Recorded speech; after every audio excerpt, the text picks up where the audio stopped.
Merci de nous accueillir pour ce 7e numéro de Papillon Volé, le magazine du monde du handicap. Un espace d'échange, de rencontres, de constats et d'analyses auquel nous vous convions afin de libérer nos intelligences et que nous combattions ensemble nos réflexes de recul quant à la gestion sociétale de tous les handicaps. Et vous verrez qu'en Guyane, en Martinique, comme en Guadeloupe, toutes les volontés se conjuguent à l'urgence de mieux faire. Sommaire. En plein cœur de Macoria, les ZAD de Matiti affichent la couleur, accompagner les usagers avec humanité. Quand le flot de paroles de Vincent Mariello caresse les consciences attentives, c'est une pléiade de devises engagées qui sont au rendez-vous. La musique, encore et toujours, un témoignage en douceur de Thierry Jallier. Respect, dignité, citoyenneté, une trilogie de rigueur à la page Guyane. Lâchez tout, le savoir-faire horticole du jeune François de Matiti frise l'excellence. Séquence coup de cœur. Enfin, laissez danser Christine, la voix du tambour lui fait toucher les étoiles. Papillon volé, bon mag. Alors, notre établissement médico-social vient de fêter ses 5 ans, sa 5e bougie. Il accueille actuellement une 60aine de personnes en situation de handicap à qui il est offert un environnement de travail dans des activités essentiellement orientées vers l'agriculture, mais également la production de repas, l'entretien et l'aménagement d'espaces verts, une pépinière, l'entretien du bâtiment, le second œuvre, l'entretien des locaux. Alors, je leur apprends la plupart des métiers du bâtiment, donc aussi bien la maçonnerie, fabrication d'une dalle, le ferraillage. Ensuite, là, à l'heure actuelle, ils sont en train de faire de la pose de faïence. On fait de la menuiserie, donc réparation de portes, fabrication de tables. Mais de tables, c'est toujours tourné sur l'agriculture puisque c'est un ESAT à vocation agricole. Donc, ce sont des tables avec du bois grossier. Bois non raboté. Voilà. Nos problématiques sont aussi peut-être certaines de nos forces. Nous sommes à 25 km de Kourou, 45 km de Cayenne, dans une zone qui est relativement isolée, ce qui nous permet de bénéficier de 50 hectares à mettre en valeur. C'est une force. En ce moment, nous avons des concombres qui sont sous serre. Nous avions aussi de l'aubergine en plein champ, du citrouille, des concombres et de la tomate cerise. Nous avions aussi des haricots verts qui ont été repiqués récemment, qui vont bientôt pousser. Donc pour le temps qu'il fait en ce moment, nous utilisons donc de l'arrosage goutte à goutte, ainsi que du paillage naturel pour maintenir les plantes dans la fraîcheur. Nos objectifs sont fixés par la réglementation, c'est surtout la mise au travail et donc le développement de notre positionnement économique. Nous voulons apparaître comme un acteur économique, mais c'est également l'insertion dans le monde ordinaire, dans le monde du travail ordinaire des personnes qui le peuvent, et donc une volonté forte d'accompagner dans la formation, dans la professionnalisation et dans l'insertion éventuelle dans le monde ordinaire du travail. Oui, on est très demandé chez nous, l'espace vert. On fait des sentiers. Il n'y a pas si longtemps, on a fait des sentiers sur Cayenne, sur Macoria, et bientôt sur Montsingri. Et au CEG que tout le monde connaît, des Antilles-Guyane. La transmission de la passion du maraîchage, c'est un travail au quotidien, c'est-à-dire qu'il faut être réel avec eux, quoi. On ne peut pas tricher. Donc quand ils travaillent, nous aussi, en tant que moniteurs, nous pratiquons le travail avec eux. Et cela leur motive encore plus et à donner envie de travailler. Alors la prise en charge médico-sociale, vu la moyenne d'âge des personnes en situation de handicap que nous accueillons, elle est essentiellement orientée vers l'autonomie, la citoyenneté et la capacité à exprimer, à construire un projet de vie global qui tienne compte de la partie professionnelle, mais également de la partie sociale, de la partie humaine tout simplement. Il ne faut pas considérer l'insertion comme une réponse unique. Et c'est vraiment cela le risque de nos établissements. Ce que nous souhaitons surtout, c'est développer des réponses adaptées. Travailler dans cet établissement, c'est extrêmement gratifiant. L'avenir, on n'a que 5 ans, donc j'espère bien que l'avenir, il est encore pour plusieurs années. Continuer à se déployer sur nos 50 hectares, développer, pourquoi pas, des structures hors mur. C'est un projet, surtout une entreprise adaptée, qui sera un maillon intermédiaire vers éventuellement des exploitations agricoles. Je ne suis pas auteur de handicap, je préfère dire que je suis pas auteur plutôt de dire que je souffre. Et encore, je devrais même dire que je suis en situation de handicap. Et ce handicap est qualifié de handicap moteur et en fait, il résulte plutôt d'une infection virale de la moelle épinière. Et c'est une maladie qui s'appelle la myélite tropicale, qui est causée par un virus HTLV1, qui est relativement spécifique aux populations noires, mais qu'on retrouve également dans d'autres zones tropicales telles que le Japon. En tout cas, personnellement, je trouve, ça paraît bizarre, mais quelque part que c'est presque une chance pour moi, parce que je crois que c'est une maladie qui m'a sauvé, qui m'a empêché de faire certaines bêtises. Ben, parce que ça m'a donné un autre point de vue sur la vie, quand ça a été diagnostiqué, que ça s'est vraiment déclaré. J'étais dans la fleur de l'âge, j'avais à peine 20 ans. Pour pouvoir y faire face, si j'y suis arrivé, bon, c'est vrai que c'est de par mon implication personnelle, mais c'est aussi parce que j'ai eu la chance de croiser d'autres personnes qui étaient beaucoup plus avancées dans la situation de handicap, un certain nombre de militants associatifs, et puis aussi parce que j'ai quand même été entouré par des amis. Alors, ma philosophie de vie, elle repose sur un principe qui est de prendre chaque jour comme étant le premier. Parce que pendant très longtemps, j'ai pris chaque jour comme étant le dernier. C'est-à-dire que j'ai passé des années à me coucher chaque soir en espérant ne pas me réveiller. Et j'ai passé des années à me réveiller, à me dire, ça m'aurait fait la touche. L'essentiel de ma vie aujourd'hui, c'est mon fils. Parce que bon, j'ai la chance d'avoir un fils de 4 ans. Je ne vois pas assez souvent, mais bon. Et c'est ça. C'est ce qui me fait me mettre debout et puis essayer de faire tout ce que je peux. Alors, ma première association, c'était à l'âge de 19 ans.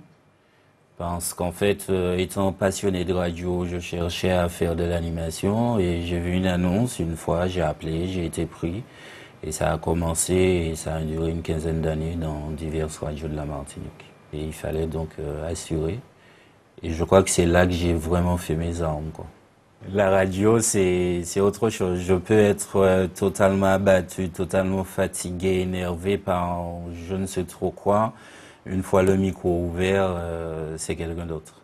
J'ai été durant 7 années secrétaire et chargé de la communication d'une association qui s'appelle la Corporation des cuisiniers et pâtissiers de la Martinique. Parce qu'avant de faire de la radio, j'ai eu une formation d'ouvrier traiteur. Et la cuisine aussi, c'est une passion familiale. Donc, ça se tient. Donc, au sein de cette association maintenant, je m'occupe plus de la communication graphique, à savoir la réalisation d'affiches, de tracts et la refonte du site Internet. Alors, mon engagement dans le monde du handicap vient du fait que j'ai franchi un palier qui m'a permis de vivre avec le handicap, de voir comment je pouvais faire avec. Et je me suis rendu compte en discutant avec d'autres personnes qu'il y avait beaucoup de choses que j'ignorais et qu'il y avait aussi surtout beaucoup de droits dont je n'avais pas du tout connaissance. Donc à partir de là, j'ai eu pour idée de monter un magazine sur Internet. Donc le site en question s'appelle andinina.com, l'info du handicap en Martinique. Le message, si j'ai vraiment quelque chose à dire, en fait j'ai beaucoup de choses à dire concernant le handicap, concernant la vision qu'on a du handicap en Martinique. En fait, nous, les personnes en situation de handicap, c'est quelque chose auquel on est souvent confronté. On va en un lieu, à la pharmacie, dans un cabinet d'analyse ou dans une administration. On arrive accompagné d'un valide pour un sujet qui nous concerne. Nous posons une question de manière intelligible et compréhensible. On ne nous répond pas, on s'adresse à la personne qui est valide. Parce que dans la tête de bon nombre de personnes valides, quelqu'un qui est en situation de handicap est forcément un tébé. Donc c'est quelqu'un qui ne peut pas se prendre en charge, qui n'a pas la capacité de réfléchir, et donc on le met de côté.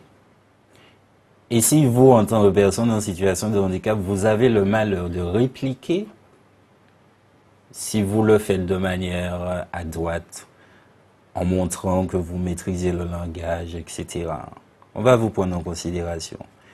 Mais si vous êtes un peu limité au niveau de l'expression en français et que vous parlez créole, alors là, c'est pire. Malheureusement, c'est très répandu en Martinique. En Martinique, il n'y a pas un seul élu de premier plan qui soit en situation de handicap visible ou affiché. Mon objectif, c'est que nous arrivions à l'édification d'une société inclusive, qui n'exclut personne et qui prenne en compte toutes les personnes qui sont en situation ou pas. Et pour terminer, je dirais que ça, c'est ma devise. C'est que tout corps c'est corps et c'est l'esprit corps qui met corps.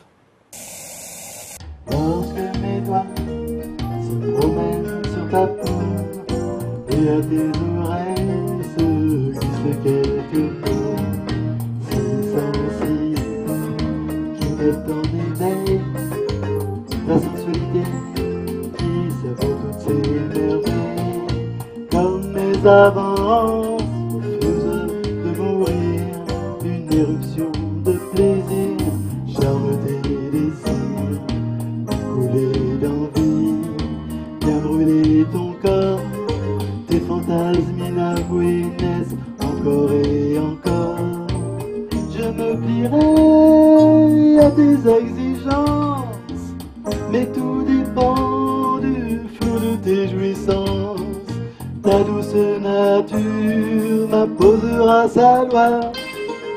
Si tes trésors ne me laissent pas le choix, non, ne rougis pas, ça restera entre toi et moi. Reste, ne t'en va pas, notre roman se rattrapera. Non, ne rougis pas, ça restera entre toi et moi. Reste, ne t'en va pas, notre roman se rattrapera.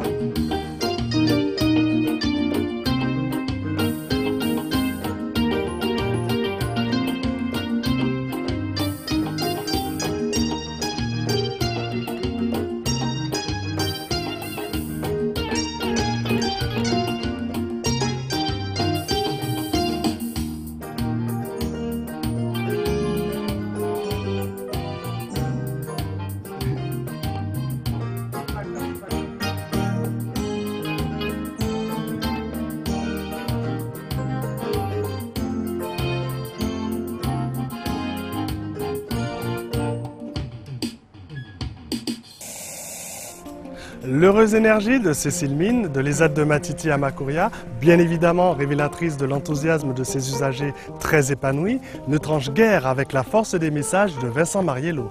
Au cœur de cette humanité vivifiante se dessine aussi, cette fois avec pudeur, le combat d'une mère engagée au nom de la dignité à construire le poumon citoyen d'une cité trop avare de partage. Écoutez, Papillon Capalé. Georgina Judic-Pied, bonsoir. Bonsoir. Qu'est-ce qui vous a amené à vous investir pour la cause du handicap? Disons que je suis déjà une personne très investie. J'ai toujours milité dans les syndicats et autres. Et à la naissance de mon fils, j'ai trouvé tout naturel de m'embarquer, je dirais, dans le monde du handicap et d'essayer de comprendre comment fonctionnait. Et puis, bien sûr, parce que j'avais envie aussi que mon fils progresse. Et il me paraissait important de m'impliquer à ce titre-là. Quel est le type de handicap de votre fils? Il est porteur d'une trisomie 21 et donc dès la naissance, mon mari et moi, c'était notre fils, hein, d'abord parce qu'on l'a attendu et puis bon parce que voilà, c'est un enfant et puis comme tout autre enfant, on sent que c'est le nôtre et on a envie de tout faire pour lui. Comment se prénomme votre fils? Djibril. Et a-t-il conscience aujourd'hui d'être différent? C'est difficile à dire. Je pense que oui, parce qu'il se rend bien compte qu'il peut pas faire tout le temps comme les autres. Donc oui, bien sûr, il se sent différent, mais en même temps, il aime beaucoup être avec les autres et il aime avoir les mêmes activités que les autres. Et ça, c'est pas toujours compris partout. Comment se passe sa scolarité? Je dirais bien, aujourd'hui, donc il est en ULIS, unité locale d'inclusion scolaire. Et donc, il est dans un collège et je dirais que c'est assez satisfaisant. Je crois que les enfants, quand ils arrivent au collège, je crois qu'ils sont tellement contents d'être un peu considérés comme les autres.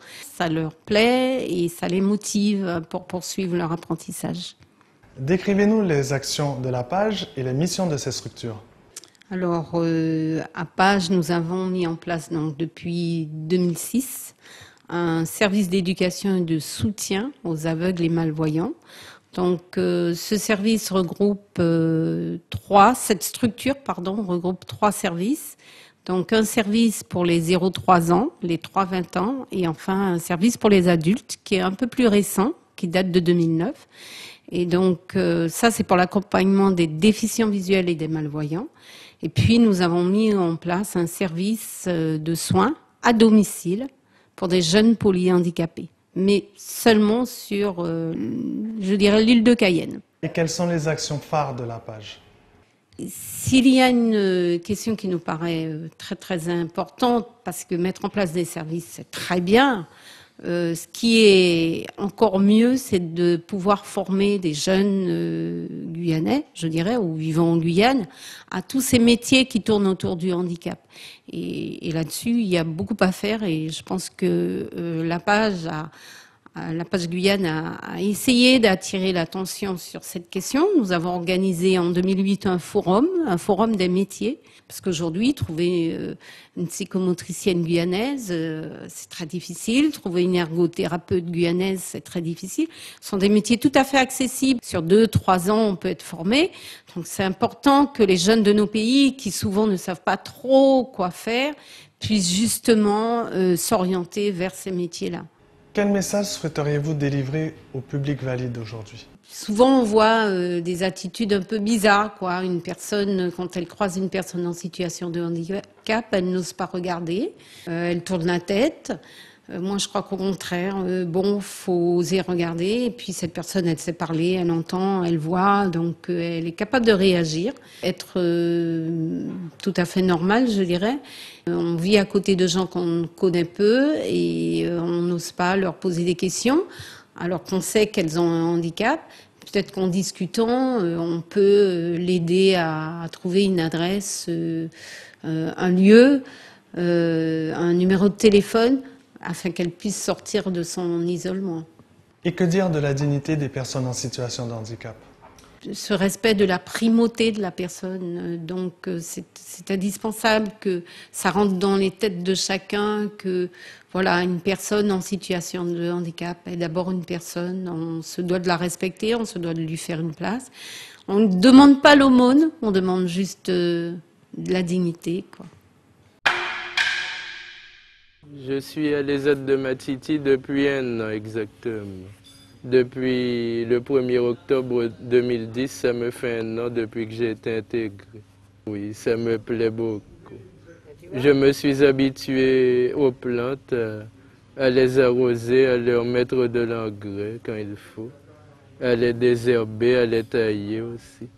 Là, je travaille sur des boutures, je les nettoie.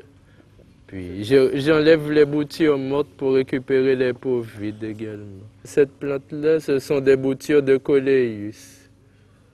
Et autour de moi, il y a des boutures d'Ixora, de Scindapsus, des boutures de croton également. Par là, il y a des boutures de Pédilanthus également, un peu plus loin. Et toute cette partie-là, ce sont les boutures de jasmin. Les jasmins sans bec qui fleurissent et qui ont très bien repris depuis qu'on les a plantés.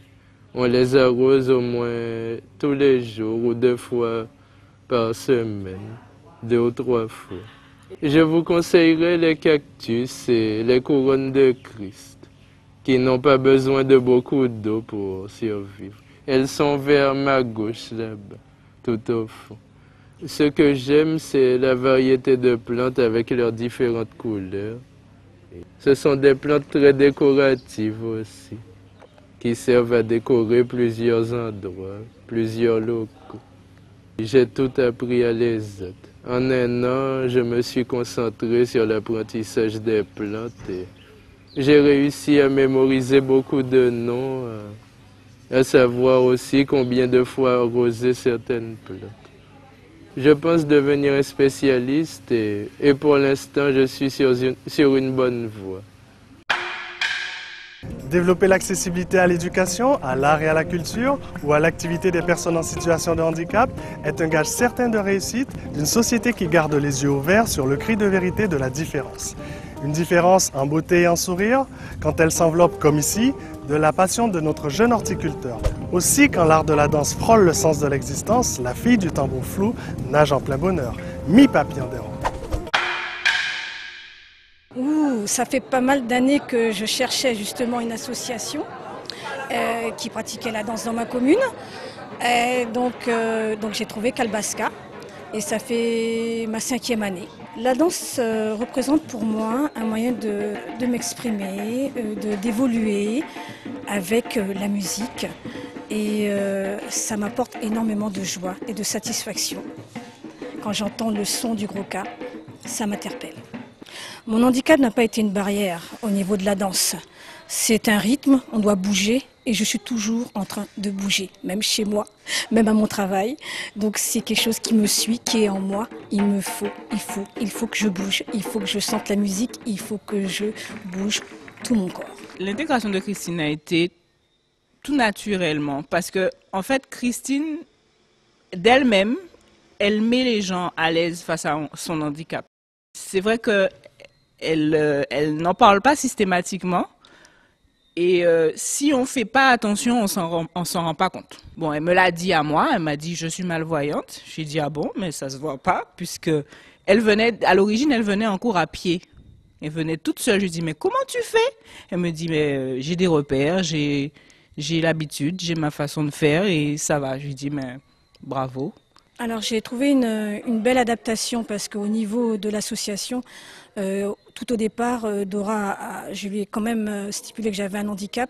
Donc quand il y avait justement un pas que je ne comprenais pas ou que j'étais trop loin, donc elle venait justement à mes côtés et le refaire à côté de moi. En qualité d'élève, je pense que Christine, c'est un très bon modèle parce que malgré son handicap, elle n'a pas mis de barrière pour s'ouvrir au monde. L'enseignement que je tire de l'intégration de Christine dans le cours, personnellement, c'est une richesse pour moi puisque ça me permet de diversifier mon type d'apprentissage. Donc, ce qui fait qu'en fonction des difficultés, je pallie, je mets ce qu'il faut pour une intégration totale. Depuis le 4 janvier 2007, je travaille à la mairie de Mbemao en tant que travailleur handicapé, titulaire de mon poste standard accueil. Fini. Bon. Dessert. Veux. Non. Oui. Café. Facture. Merci. Avez-vous fini? C'était bon? Oui. Voulez-vous un dessert? Non. Je veux un café. Je vous amène la facture. Merci. Fini. Bon. Dessert. Veux? Non. Oui. Café. Facture. Merci. Il y a beaucoup à apprendre de l'autre, quel qu'il soit. Et croiser les expériences, Comparer les spécificités des territoires, signifier les carences et s'enrichir des réussites permet de mieux baliser la route du bien vivre ensemble. Fin de ce numéro, belle et heureuse année 2011 à tous, à très vite et laissez papillon voler.